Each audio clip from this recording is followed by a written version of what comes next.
I would like to express my thanks for the opportunity of being tonight with you. I'm so glad to be in this wonderful place with professors that are beloved and respected, and students that are vibrant and eager to learn. Since I know that there is no other speaker after, I might do something. They say that the West has the clocks and watches, and the East has the time. We have the time tonight. My beloved people and respected professors and dean and other speakers of tomorrow, we find ourselves today in an unusual situation. We are in a holy place, our beloved theological school, and we have come together with a spiritual agenda which includes the installation of Father Christopher Mitropoulos as the new president of Hellenic College Holy Cross, and also while our bodies stand on a sacred ground, at the same time we are busy and concerned with things of a different nature, things of the world that necessitate our very immediate presence and response. For this is what the original Latin word seculum denotes. Beyond a notion of time, it means, of course, duration in time, but also means the world, the present age, the immanent material realm of this lifetime, as distinct from the eternal realm of the sacred and the spiritual. In contemplating the task of speaking to secular America, we concern ourselves precisely with every earthen care, passan viutikin merimnan, as we say in our cherubic hymns. And at the present hour, we do not lay our concerns aside. For the phenomenon of secularism and secularization in our society touches every aspect of our being as Christians, body, soul, and spirit, our homes, our families, our parishes, our neighborhoods, and cities. It is a matter of unusual importance and utmost importance, and all at the same time, because it is often only partially understood. Secularism may, of course, be a topic of many sermons in our parishes in America, and yet, for all this preaching, we find the encroachment of secularism in our communities to be a continual source of stress. We can measure that encroachment in terms of attendance and stewardship and parish demographics. It is no coincidence that we address this topic even as we install a new president for our seminary. One of the chief tasks of our school should be to prepare priests and bishops to function intelligently and effectively in a climate of secularism. We would do well to begin our discussion by casting our eyes back on the history of the Church. And what do we see there? In the old period of time for the Church faced the paganism of the old Rome over the question of whether the Godhead was one or many. That was a question at that time of the appearance of the New Testament. In later centuries, the Church contended with the other great monotheistic religions as to whether the one God was revealed most fully through Jesus Christ, or through Mohammed, or Zoroaster, or in the Talmud. After that, the Church struggled mightily within herself in order to define the proper expression of that which is the faith in the one God revealed in the person of Jesus Christ, our Lord and God. But today, in the America of 2015, we face an entirely different challenge. Today, the Church contends with leading voices in our society as to whether there is any God of any description,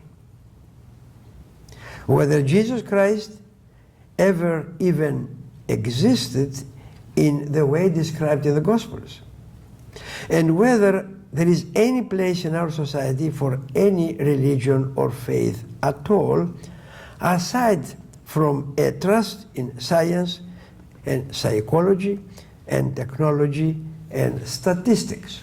Is there a place beyond this kind of entities for a faith? Make no mistake, this is a very different challenge from the ones of our church met in the past.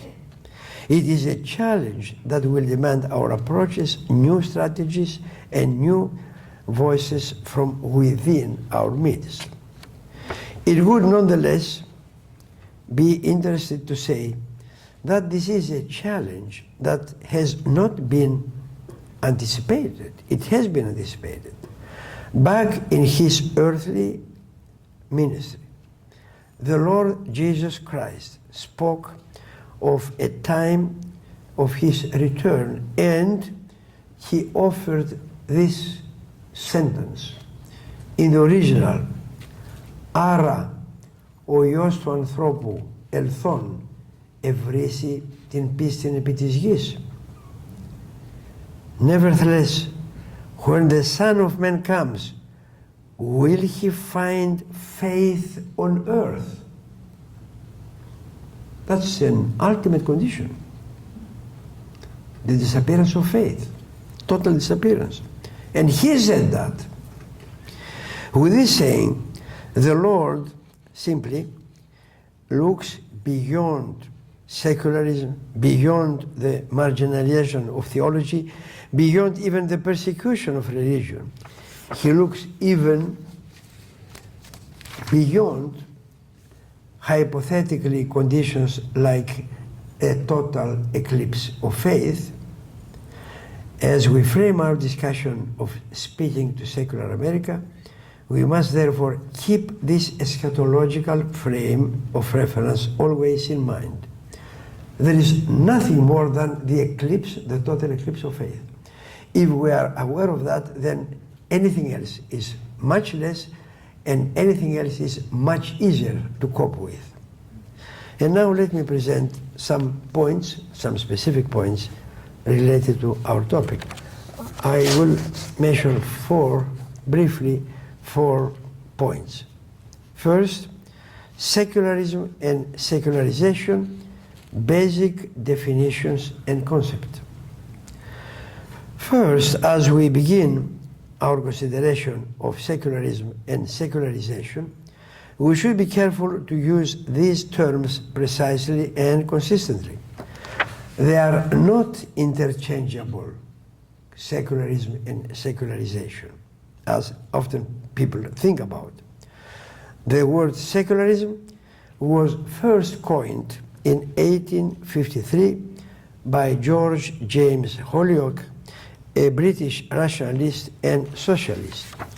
By secularism, he meant, here comes the quotation, a form of opinion which concerns itself only with questions, the issues of which can be tested by the experience of this life. It's a very interesting definition. in his book English Secularism, A Confession of Belief. This initial sense of secularism is one which most Americans embrace when they speak of the separation between state and religion and church. It is the idea that society should not be based on any theology or ideology, but rather the social order should be predicated in terms that are non-dogmatic, non-religious, rooted in statistically verifiable thing and in universal experience independent of belief or unbelief. In this sense, secularism entails a society that is pluralistic, tolerant, and open for citizens of every creed or non-creed. Secularism, however, has split into factions. And as we find nowadays, there is a hard secularism and a soft secularism, to borrow the terminology of Barry Cosmin.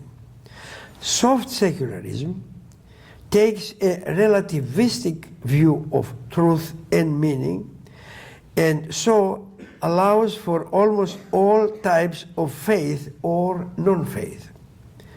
Hard secularism, on the other hand, is characterized by an absolute certainty that theistic faith, that is, faith in any God, is wrong, even dangerous, and so must be excluded from public life. Soft secularism encourages all people to speak from within their own paradigm of belief. Hard secularism treats theology as a thought crime. Thought crime. Have you heard this term? No. And insists that all matters be discussed only in the vocabulary of agnostic materialism. In such a case, this world, and this world only, provides the sole paradigm for public policy and discourse. Along with secularism in its various types, we also have the word secularization. Secularization means a process of transformation, one in which the basis of a society is valueless and doesn't depend on religion or any other thing related to religion. Whereas secularism is a static condition, secularization implies a continuing process of evolution from a divine orientation in a society to a purely earthbound view of life and meaning. Second point, secularism in the New Testament. As a word we mentioned earlier, secularism is less than 200 years old. As a concept, however, it goes back to ancient times.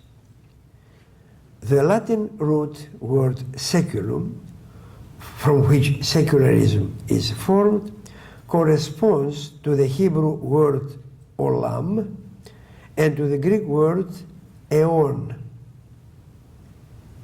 from which we derive the English word eon. In all three cases, the words have an equivalent meaning of world and or a period of 100 years or a long span of time or age. All three words, seculum, olam, and eon, express the ancient conception of the world existing as evolving distinct systems of order through a progression of times and eras. For the Jewish people, the world in the time before the reign of the Messiah is ha-olam hazeh, this world, this age. This expression was taken over in the Greek of the New Testament as o paron eon, ο αιών ούτως, ο κόσμος ούτως, this world, this eon, as well as ο αιών, ο ενεστός αιών, the one that stands, the time that stands now. For the Jewish people, the time after Messiah is Ha'olam Haba, which is the coming world, the age to come. And again, we find in the New Testament, Greek, the same thing, o μέλλον αιών, the future αιών, or ο αιών εκείνος, ο αιών ο ερχόμενος, this kind of eon, or the coming eon. The plain words aeon and cosmos used in the New Testament are in and of themselves neutral in their connotations and can be used even with a positive sense, as we have in the famous passage of John 3:16, for God so loved the world that gave his only begotten Son, etc. In the constructions denoting the present age, however, there is a strong negative connotation for this world or this age, ο αιών ούτως or ο κόσμος ούτως. The basic passage illustrating this negative usage is in First Epistle of John, chapter 2, verses 15 to 17. I quote, "Do not love the world or the things in the world. If anyone loves the world, love for the Father is not in him. For all that is in the world, the lust of the flesh and the lust of the eyes and the pride of life is not of the Father, but is of the world. And the world passes away and the lust of it, but he who does the will of God abides forever." Here you can see a nuance of introducing the notion of sin and evil in understanding the world. It's not simply a system, a neutral system that has to deal with conditions in a society. It goes to personal things dealing with sin and evil. In this passage, the world is not the planet Earth or the natural universe, but rather the entire system and structure of a society with its attitudes and habits. The world here is an illegitimate kingdom ruled by a counterfeit evil spirit. This we see through the writings of the New Testament. In the Gospel of John, for instance, the Lord speaks of Satan as the ruler of this world. Ο άρχον του κόσμου τούτου in the original. St. Paul says in 2 Corinthians, the God of this world, Satan is the God of this world, ruling this world. And we have one more very important passage in the New Testament, in the original, ο κόσμος όλος εν το πονηρό κοίται. The whole world is lying on the evil. So here we are with this kind of understanding in the New Testament, and this is the view of an early sui generis secularism in the New Testament. Secularism is worldliness, or more precisely, this worldliness. Secularism is not a mode of existence independent of spiritual commitments or agendas. Secularism constitutes an allegiance, witting or unwitting, willing or unwilling, to the invisible rulers of darkness, and this is clear in the teaching of St. Paul and in the New Testament. So we go now to our third point, which is the trajectory of secularism in history. Secularism, therefore, in essence, is not merely a theoretical outlook of detachment from metaphysical concerns, nor an attitude of maximum objectivity and neutrality. Secularism is a spiritually deficient conscious or unconscious attachment to hidden forces that guide the thoughts and actions of human beings. It's much more deeper and complicated. Secularism in its fully blown form is an enslavement of the mind and the will to only the visible, palpable, statistically verifiable reality, leading to existential derailment and to ultimately spiritual truncation and degradation. Is this not the condition of the secular world around us today? We look at the Western world in which we live, and we watch it being torn apart by class divisions, racism, gender conflicts, the politics of identity, the polarization of every issue in government. We see an increase in slave trafficking, drug abuse, violence, faith in general, and specifically organized religion in particular have become the scapegoats for the social ills brought on precisely by the lack of a healthy and creative faith in God. This comes to us, though, not as a surprise. Our Lord left us with a teaching that clearly should expect precisely these negative things to increase in the course of history, culminating in the times of the end time.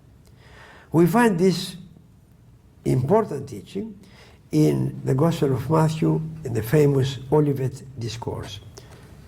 I'm quoting from it. Tell us, the disciples asked Jesus, what will be the sign of your coming and of the close of the age? And Jesus answered them, take heed that no one leads you astray. For many will come in my name, saying, I am the Christ, and they will lead many astray. And you will hear of wars and rumors. See that you are not alarmed, for this must take place, but the end is not yet. For nation will rise against nation, and kingdom against kingdom, and there will be families and famines and earthquakes in various parts of the earth. And this is but the beginning of the birth pangs. Then they will deliver you up to tribulation and put you to death, and you will be hated by all nations for my name's sake. And then many will fall away and betray one another and hate one another, and many false prophets will arise and lead many astray. And because wickedness is multiplied, most people's love will grow cold. But he who endures to the end will be saved. End of the quotation. It is a clear process of deterioration throughout the world that is being foretold here. A disintegration that Christians have witnessed happening around them to some degree in many places in various times. What we glean from this passage today is that the disappearance of basic human values will surpass even the atrocities of our present day as wickedness multiplies and the love of many will grow cold. This is something that goes beyond even the limits of hard secularism into a condition of either militant atheism or outright worship and subjugation to evil. For this eventuality, we as Christians are ready because we have been warned. As we consider our response to secularism and secularization in society, we keep always near the forefront of our minds these teachings of Christ about the ultimate condition that likely awaits this world at some end of the time. And I'm finishing now with a fourth point, encountering secularism and secularization. Let us consider briefly the strategies that are available to us as we encounter the rising tide of secularism. In this conference, of course, you will hear, present, and consider many specific proposals for addressing secularization as it affects our children and our families and our church life. But here we are with our faith. There is a profound paradox in the heart of secularism. Please, I would like to draw your maximum of attention because this is a very difficult part. There is a profound paradox in the heart of secularism. In the name of promoting individual freedom and worth and a liberation from religion, secularism tends to obscure individuality. We deal not only with relationship to God, but talk now anthropologically, individuality. In the name of reversing religious pressures towards conformity, moral, intellectual, and aesthetic conformity, secularism imposes an economic conformity that reduces the person to a mere consumer or a unit of labor. Why is this so? Because when all transcendent religious values and metaphysical ideals are excluded from the national conversation, the single remaining common denominator is money. And thus, money becomes the measure of all things, including the human person himself. Concomitantly, when we see so clearly what we see so clearly in our culture at the present time is a movement towards standardization in every facet of life. But it is standardization by means of the lowest possible standards. Secularism drives out the mention of God and the act of worship from everything, and drives out faith from our schools, universities, replaces it with a vacuum that leaves students without a sense of ultimate purpose and meaning. In his 1985 classic of social analysis, Habits of the Heart, Robert Bellah noted that individualism lies at the very core of American culture. But he wrote of the individualism of America's past, a healthy respect for the uniqueness and rights of each person for self-determination. It is this American individualism that is being lost today through secularism. There is, in religion generally, and in Orthodox Christianity in particular, a strong sense of the value of each person as a unique person, due to the invaluable, immeasurable image of God in which each human being has been formed. And if and when secularism ignores or throws away this kind of thing, the human being as an individual suffers terribly and ultimately. It is this present that comes from God alone. In that we rejoice in the very special kind of thing for any person on earth.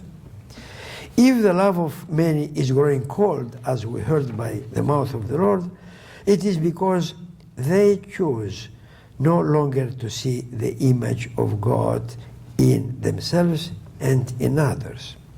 It is because they see human beings as something that is subject only to tangible economic and other entities instead of eternal spiritual beings.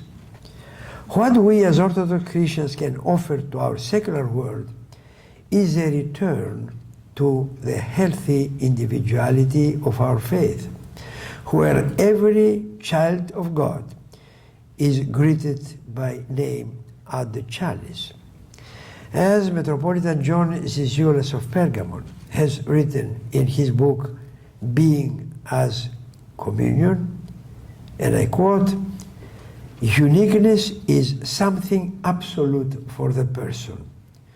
The person is so absolute in its uniqueness that it does not permit itself to be regarded as an arithmetical concept, to be set alongside other beings, to be combined with other objects, or to be used as a means even for important goals. The goal is the person itself.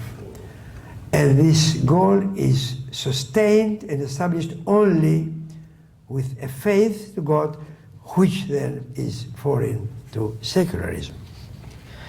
As you continue this conference on speaking to secular America, think about the ways in which we can bring the medicine of sacred personhood and faith to the sickness of our society that comes from secularism and its ongoing secularization.